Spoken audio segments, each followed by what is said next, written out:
Si nous sommes sérieux avec notre vie chrétienne, nous comprenons que nous devons faire de l'évangélisation une pratique quotidienne, un style de vie.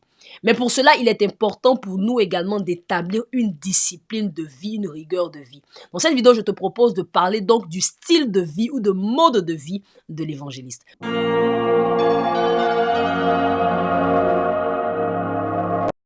Bonjour et bienvenue sur cette chaîne. Moi, c'est Rachel. Ici, nous parlons d'évangélisation et d'apologétique. Le but, c'est d'envoyer chaque enfant de Dieu à connaître, à aimer, surtout à partager sa foi avec aisance et simplicité. Si vous êtes là pour la première fois, soyez la bienvenue. Je vous demanderai de faire deux choses. La première chose que je vous demande de faire, c'est de vous abonner à cette chaîne et d'activer la notification pour ne manquer aucun de nos prochains contenus.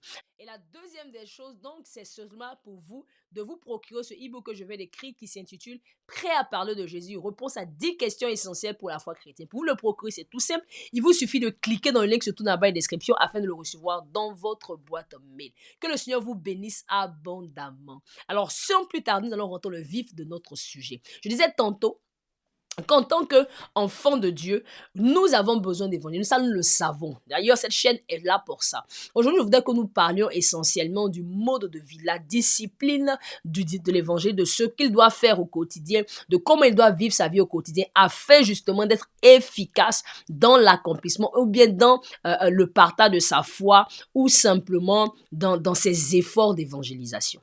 Alors, la première des choses que je voudrais que nous regardions concernant le mode de vie de l'évangéliste, c'est qu'en fait, en tant qu'évangéliste, nous avons besoin d'être d'abord des disciples. C'est véritablement important et c'est fondamental. En tant qu'un enfant de Dieu, nous devons être disciples. D'abord, ce que nous devons comprendre, c'est que ce n'est pas seulement quelque chose qui est inhérent aux évangélistes, c'est quelque chose qui est inhérent à tout enfant de Dieu. La Bible nous dit que Jésus a dit allez faire de toute nation des disciples, pas des chrétiens mais des disciples. Qui est le disciple? Le disciple, c'est celui qui suit la philosophie d'un maître. C'est celui qui y adhère. Et c'est celui justement qui veut ressembler à ce maître. En fait, c'est ça un disciple. Un disciple, il suit les enseignements des maîtres et il veut lui ressembler. Nous aussi, en tant que chrétiens, en tant qu'enfants de Dieu, notre but sur la terre, c'est de ressembler à notre maître qui est Jésus. La Bible nous dit que Dieu nous a appelés, nous a justifiés, nous a glorifiés afin que nous soyons semblables à l'image de son Fils. Le but de tout enfant de Dieu, ce n'est pas de devenir plus riche, ce n'est pas de grandir, ce n'est pas d'évangéliser plus, c'est de ressembler à Jésus. C'est ça le but. Et lorsque, pour le faire, nous avons besoin d'être disciples. Nous avons besoin d'être disciples. Donc, en tant qu'évangélistes, nous avons besoin d'être disciples. Nous ne pouvons pas prétendre parler de Jésus sans que nous soyons imprégnés de ses enseignements, sans que nous soyons imprégnés de sa vie. C'est la raison pour laquelle nous devons d'abord développer notre disciple-là. Nous devons développer notre propre vie de disciple, devenir des disciples qui suivent de façon minutieuse leur maître et qui ont un seul but, celui de lui ressembler. Ça, c'est la première chose. La Bible également dit ceci. Parlant du disciple, Jésus dit lui-même dans Luc le chapitre 6, le verset 46, il dit ceci. Il dit le disciple n'est pas plus grand que le maître, mais un disciple qui est bien entraîné sera comme son maître. Donc en fait, en fin de compte, le but du disciple, c'est de devenir comme son maître. Donc nous aussi, nous devons en tant qu'évangélistes chercher à ressembler à Jésus. C'est véritablement important.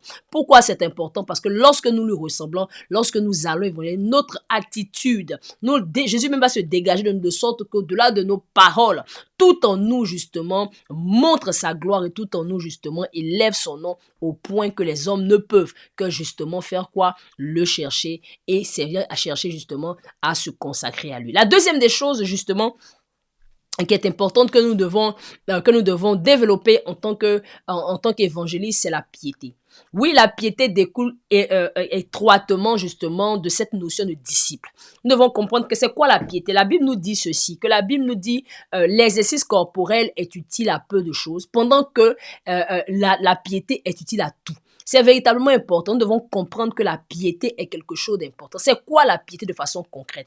La piété, c'est simplement s'attacher à Dieu. La piété, c'est véritablement s'attacher à Dieu. Je disais tantôt que nous avons besoin de ressembler à Christ. Nous ne pouvons pas ressembler à quelqu'un duquel nous ne sommes pas, quelqu'un que nous n'aimons pas.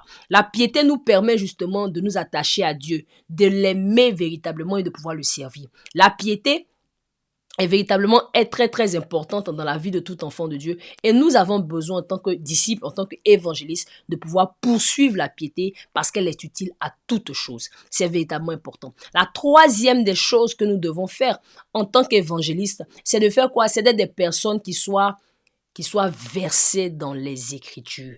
Versé dans les Écritures. Qu'est-ce que j'entends par verser dans les Écritures? La Bible nous parle, l'Apollos nous dit que c'était un homme qui était rempli d'esprit, qui était versé dans les Écritures. Nous avons besoin d'être versés dans les Écritures. Qu'est-ce que ça veut dire? Nous ne pouvons pas aller parler de Jésus aux gens si nous-mêmes ne connaissons pas ce que la Bible nous dit. Si nous-mêmes ne sommes pas imprégnés des doctrines, des différentes doctrines du christianisme, nous ne sommes pas imprégnés des différents enseignements du Christ lui-même. Si nous ne connaissons pas notre Bible, ça sera difficile pour nous. Ce n'est pas que ça sera impossible, mais ça sera difficile. Pourquoi ça sera difficile?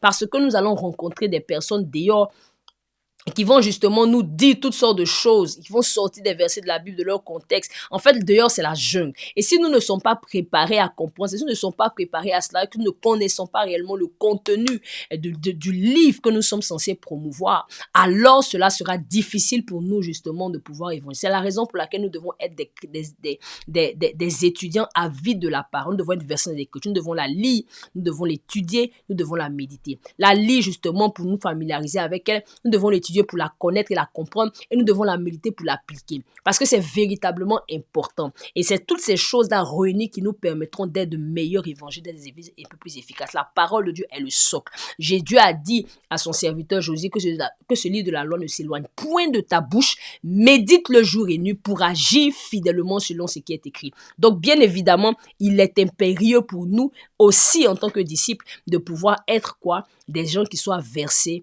dans les Écritures. La quatrième des choses, et non des moindres, c'est qu'il nous faut être des gens qui développent notre sens critique. C'est véritablement important. Vous savez, nous ne devons pas être des personnes qui ne lisent que la Bible. Nous ne devons pas lire que la Bible. Je ne suis pas en train de dire que la Bible n'est pas suffisante pour nos instructions. Je suis en train de dire que nous ne devons pas nous contenter de lire la Bible. Nous devons être des hommes et des femmes qui ont une ouverture d'esprit, qui sont des hommes et des femmes qui sont critiques. Quand nous regardons Jésus, lorsque Jésus justement prêchait, lorsqu'il enseignait, il prenait des choses de la loi, mais il prenait également des choses de la vie courante. Il le donnait des exemples. Pourquoi? Parce qu'il était au fait de ce qui se passait autour de lui. Nous ne devons pas vivre comme dans des îlots. Nous devons apprendre à développer notre esprit critique. Nous devons apprendre à pouvoir analyser les choses et à pouvoir justement développer des argumentaires qui vont justement aller pour nous permettre justement de justifier des points de vue que nous avons. Nous devons apprendre à le faire. C'est pas quelque chose que nous faisons de façon innée, c'est quelque chose que nous apprenons. On apprend à argumenter, on apprend à développer une pensée, on apprend à raisonner, on apprend à développer un raisonnement et à développer un argumentaire. C'est quelque chose que nous devons apprendre. Et en tant que vous ne pouvons pas dire simplement non, nous avons besoin de le faire. Parce que les gens qui sont dehors, ils vont venir nous challenger sur des points théologiques, sur des points intellectuels, sur des points scientifiques, sur des points philosophiques. Si nous n'avons pas pris le temps nous-mêmes de pouvoir nous-mêmes examiner ces choses, pris le temps de réfléchir. Parfois, les gens ont l'impression que quand on arrive à l'église, on doit laisser notre cerveau à la maison et venir s'asseoir à l'église parce qu'à l'église, c'est la foi, c'est moi. C'est vrai, mais c'est vrai que la foi est très, très, très fondamentale justement dans tout, mais la raison n'est pas enlevée. La raison n'est pas quelque chose que Dieu ne veut pas. Si Dieu ne voulait pas que nous raisonnions, lorsqu'il allait nous créer, nous allons devenir chrétiens, il allait nous enlever notre raison. Mais il n'a pas fait. C'est parce que Dieu attend de nous que nous réfléchissons.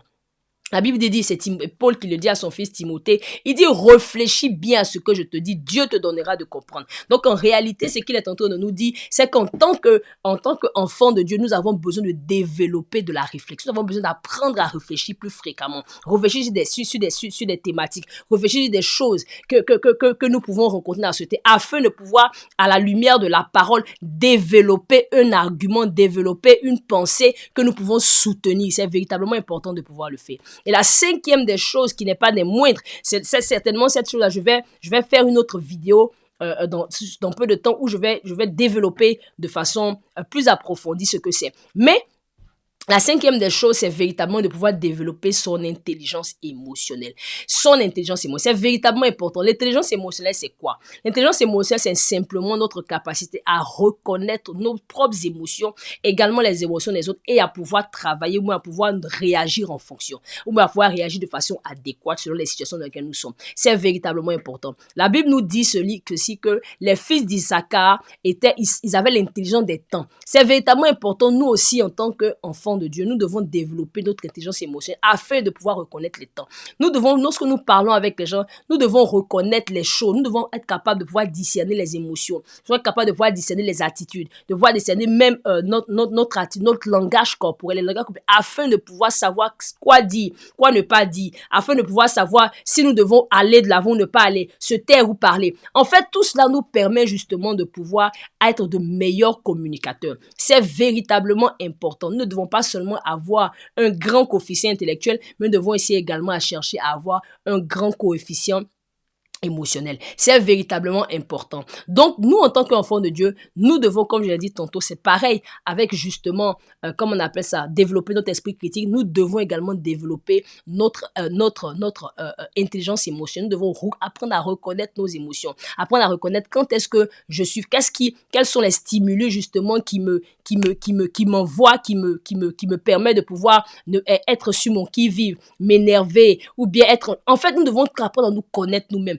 Mais nous devons également apprendre à pouvoir lire ces choses dans les yeux des autres personnes et à pouvoir lire l'environnement dans lequel nous sommes afin de savoir ce qu'il faut faire ou ce qu'il ne faut pas faire. C'est véritablement important. Donc voilà les 5 choses que je voulais partager justement avec chacun de nous concernant justement le style de vie de l'évangile. Nous avons besoin de développer notre personnalité de façon quotidienne dans justement l'objectif de pouvoir améliorer justement nos efforts d'évangélisation, de pouvoir devenir des évangélistes qui sont un peu plus efficaces, un peu plus chaque jour. C'est véritablement important. Cela commence d'abord fondamentalement en cherchant toujours à ressembler à Christ, en cherchant toujours Christ comme notre modèle. C'est là-bas, c'est dans sa vie que nous allons regarder comment il parlait aux gens. C'est dans sa vie que nous allons trouver comment justement il prêchait l'évangile. C'est dans sa vie que nous allons trouver justement comment il guérissait les malades. Qu'est-ce qu'il faisait? Qu'est-ce qu'il faisait quand la Bible dit qu'il sortait, il allait prêcher. Qu'est-ce qu'il faisait de façon concrète? C'est dans la Bible que nous allons le faire. Et pour cela, nous avons besoin d'être des disciples. Nous avons besoin de développer une vie de piété.